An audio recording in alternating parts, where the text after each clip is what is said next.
Hello everyone, हिजो चाहिँ हल्का बिजी भएर पोस्ट गर्न पाएन। हामी चाहिँ हिजो दन्तकाली र बुढा शिव मन्दिर गएका थियौँ र यो चाहिँ पहिलो सिटी हो दन्तकाली जाने सिटी हो र यो चाहिँ हामी चाहिँ भाउजू म र दुईजना आन्टीहरू हुनुहुन्थ्यो। हामी चाहिँ भाउजू र म चाहिँ अगाडि हिँड्दै थियौँ अनि त्यसपछि नि आन्टीहरू पनि आइपुग्नु भयो र एकछिन गरेर आन्टीहरू बसौँ न भन्नुभयो अनि बस्यौँ हामी एकछिन। त्यसपछि बसिसकेपछि हामी फेरि लाग्यौँ मन्दिरतर्फ। यहाँनिर चाहिँ भाउजूले फोटो नखिच्ने भन्दै हुनुहुन्थ्यो अनि फोटो खिचिदिनुहुन्छ अरे भाउजूले, त्यही भएर फोटो खिचिदिनु भयो। र त्यसपछि हामी फेरि उकालो लाग्यौँ सिडीतर्फ माथि अनि हामी चाहिँ यहाँ हुन्छ हाम्रो राम्री भाउजू। अनि उकाली सिटी लाग्यौँ चाहिँ हल्का गलेको अवस्था क्या माथि पुगेर अनि त्यसपछि यहाँ देख्न सक्नुहुन्छ धरानको भ्यू हेर्दै आइपुग्यौँ हामी दन्तकाली मन्दिरमा उब्बरै भिड थियो हिजो चाहिँ, किन अब नयाँ साल भएर पनि होला एकदमै भिड थियो हिजो।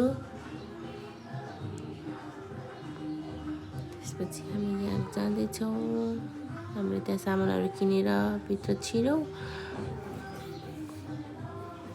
यहाँ पनि लाइन बस्नुपर्ने क्या, उब्बरै भिड भएर लाइनमा बसेका थियौँ हामी। आन्टीहरूले सामानहरू निकाल्दै हुन्छ उतापट्टि अनि हामी भाउजू र म चाहिँ लाइनमा बसेका थियौँ र पूजासुजा गरिसकेपछि फोटोहरू खिच्यौँ हल्का। यहाँ हुन्छ हाम्रो मङ्की किङ हनुमानजी र त्यसपछि फोटोहरू खिच्यौँ र हामी त्यहाँबाट लाग्यौँ बुढा शिव मन्दिरतर्फ।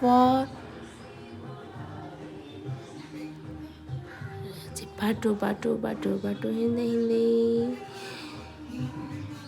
र हामी फाइनली बुढा शिव मन्दिर पुग्यौँ र त्यहाँनिर हल्का पूजासुजा गऱ्यौँ। त्यसपछि पूजाहरू गऱ्यौँ, यहाँ पनि उब्बरै भिड रहेछ। अनि त्यसपछि हामीले थोरै पूजाहरू गऱ्यौँ हल्का।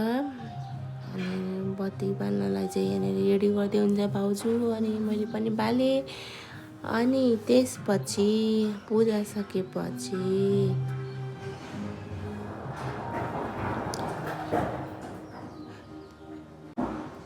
भाउजूले पनि त्यसपछि पालिसक्नुभयो र हामी फेरि घरतर्फ लाग्नलाई बाटो निस्किसकेको थियौँ। बाहिर भिड हेर्दै रमाइलो गर्दै अनि त्यसपछि त्यहाँ पनि एकछिन फोटोहरू खिच्यौँ, भिडियो बनायौँ अनि त्यसपछि हामी घर लाग्यौँ गाइज। धेरै त मैले